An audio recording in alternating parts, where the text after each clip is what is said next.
По 3 месеци откако пратен и платен директно од канцеларката Меркел ја подучува владата како да ја подобри економијата, германскиот советник Валтер Дефа со отворен став пофалби, но и јасни критики и насоки што да се промени. Има примери, вели тој, каде што законите не се почитуваат, даноците не се плаќаат и заедно со корупцијата и високиот процент на сива економија, тие се меѓу главните кочници за економски развој.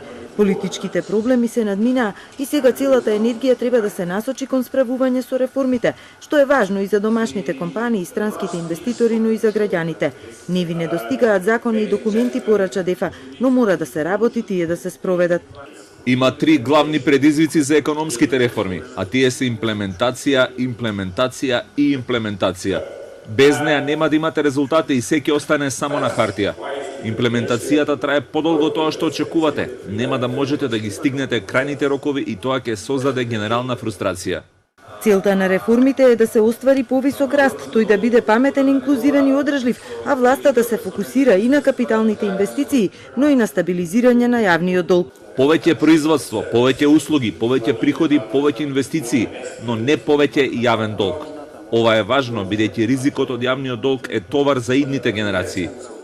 Министерот Тевдовски смета дека земјава има најдобри резултати во спроведување на економските реформи од сите земји од диалогот со ЕУ, но без поддршка од Унијата тој признава дека не би оствариле напредок, па побара заеднички пристап на Европа за поблиска соработка на регионот, правејќи интересна аналогија. Тие што ме познаваат знаат дека сум маратонец, го сакам трчањето.